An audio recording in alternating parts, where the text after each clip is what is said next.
Starting with some introductory remarks. First of all, we have to see, if we are talking about Romania's social security system, that the development of Romanian social law is, as I see it, basically in line with the general development of social law in our region, in Central and Eastern Europe, of course.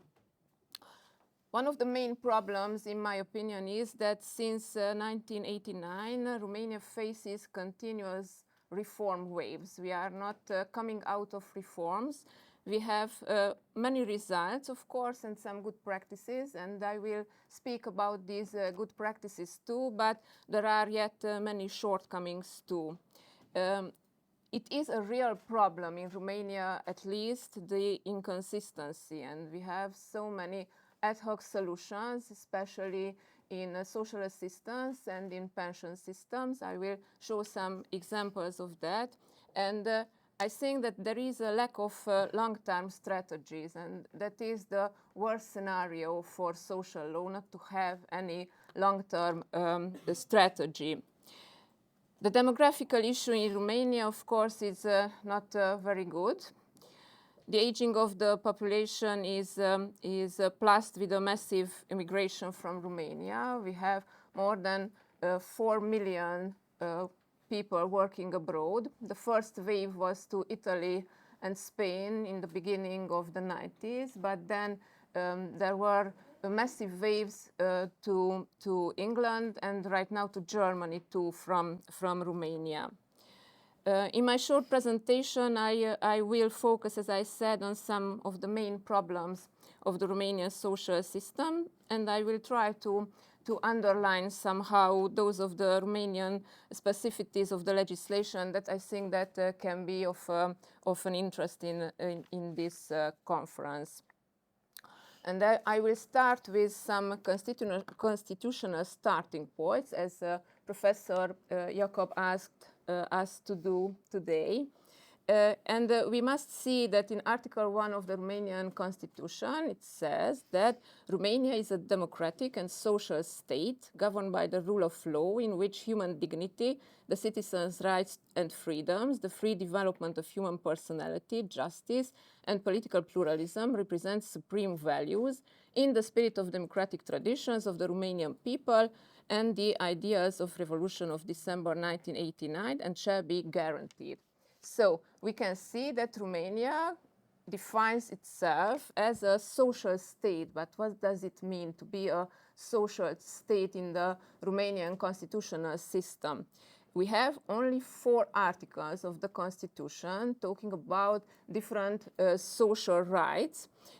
We have Article 34, the right to health protection, organization of medical care and social security system in relation to illness, to accidents, to childbirth, and the restoration of health. And this is in accordance with the European Social Charter 2. We have an article about decent standard of living for all citizens, without any definition of what does it mean, a decent standard of living, of course. We have protection of children and youth, and we have an article about social protections of disabled person. But I think that all these, in the Romanian constitutional and legal framework, are some kind of general guarantees. And in my vision, in my opinion, the actual content of the social rights in one particular moment in Romania, the level of the protection, and the specific measures and the regulation might vary, and might vary depending on the economic, financial, and the social situation in the country. And of course, ultimately, it is all about the political will in one particular moment. And let's see what can we outline about the healthcare system and the health insurance benefits. I would start outlining that the European Social Charter was ratified by Romania in 1999, and the legal framework concerning healthcare and health insurance system is according to this document. as a whole, in the social security system of Romania, we must notice that the legal framework is quite fragmented and is very dense, of course, and we have specific laws on each area of the social rights and social benefits. Talking about health insurance system, we can see that there are three broad categories of health insurance benefits. You have that on the slide, but I will notice it shortly. Healthcare services, cash benefits for incapacity for work due to sickness or due to accidents, and these are including health services and cash benefits in the same time. It is a system that is only partially insurance-based. The solidarity principle has a very major role in the healthcare system. Social health insurance is compulsory for everybody, and it is quasi-universal in Romania.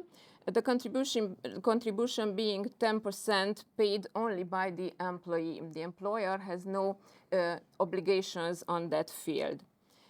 For those 10% from 10% of the contribution, everybody receives a basic package of services, and you see on the slide that it is under the terms of law 95 called, it is from 2006, and it is called on health insurance reform, and that's what I mean when I say that we are permanently in a reform stage and never getting the final solutions, unfortunately.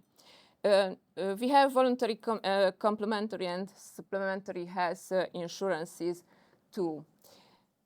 And if we are talking about the type of benefits, I think this is a kind of good practice in Romania. There are a broad variety of health benefits. We have medical leaves, we have maternity leaves and allowances, medical leaves for care of sick children, for example, and we have special medical leaves and benefits for care of patients with oncological conditions. This is a novelty in the Romanian system. And of course, for maternity risk benefits and leaves, there is a special law too.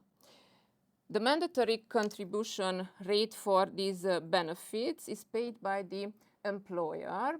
It is 1% from the so-called labor insurance contribution. What is a labor insurance contribution? You have to know that in Romania, all contributions are covered by the employee. Only 2.25% contribution is paid by the employer, and this will cover the wage guarantee fund contribution, will cover the accident insurance contribution, the unemployment contribution, and this mandatory health insurance contribution. And I was starting with the statement that we have a fragmented social system legal framework. Well, there was one particular and singular attempt of the legislator to bring the whole social legislation into a veritable code, as the labor code is for labor law. It was a law in 2000, but that was only for a few years, and afterwards the main framework fragmented, and right now we have different laws and different fields. Okay, accidental insurance as another main type of insurance. As a general rule, we have to see that the employer is obliged to provide insurance for all his employees from the first day of employment, and this is valid in the situation if the labor contract will be non-valid for any reasons. So this is another good practice in Romania. The contribution is from that so-called labor insurance contribution, as I said before. We have a lot of benefits and services from this accidental insurance.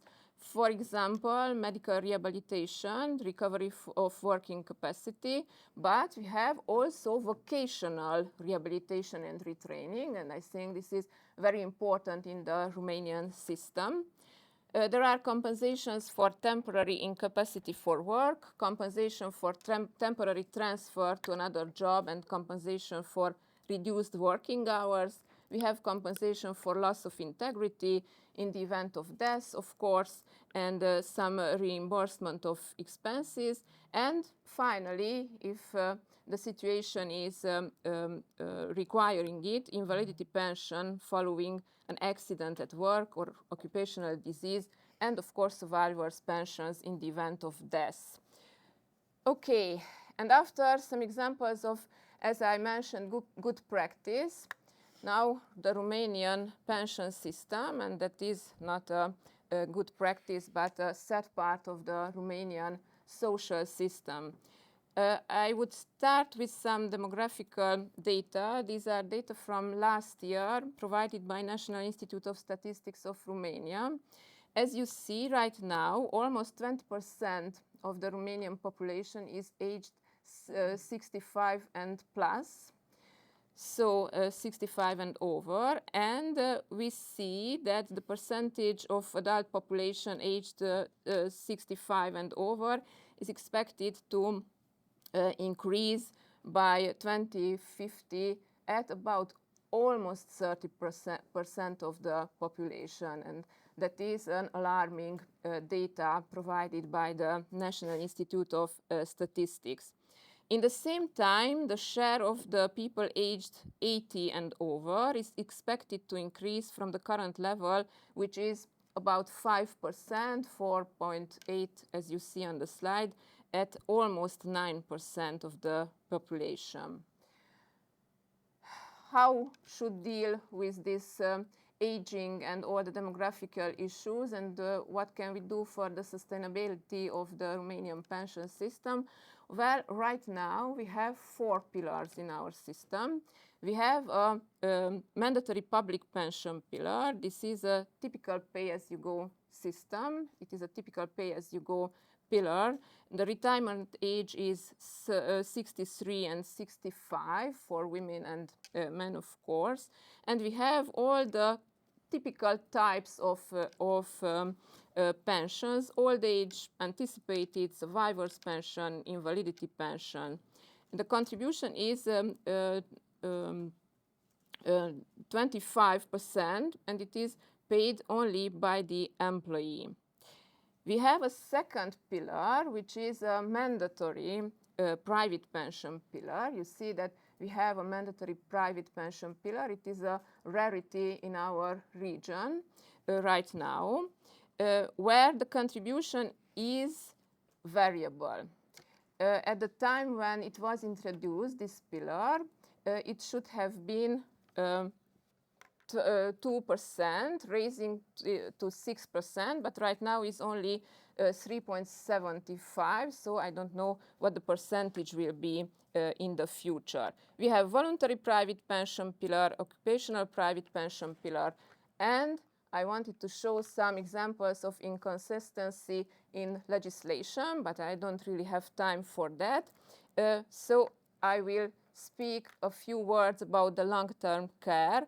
And I must say that on this field we mostly have a national strategy, a very new national strategy, which is a sad but sincere document showing mostly the overlaps and inequalities of the social services system. Is talking about serious shortcomings and the massive migration of dependent older people into the disability protection system because there are no sufficient funds, there is not no sufficient legal background for long-term care, but we'll see if this national strategy will help or not at all. Okay, and thank you for your attention. Okay.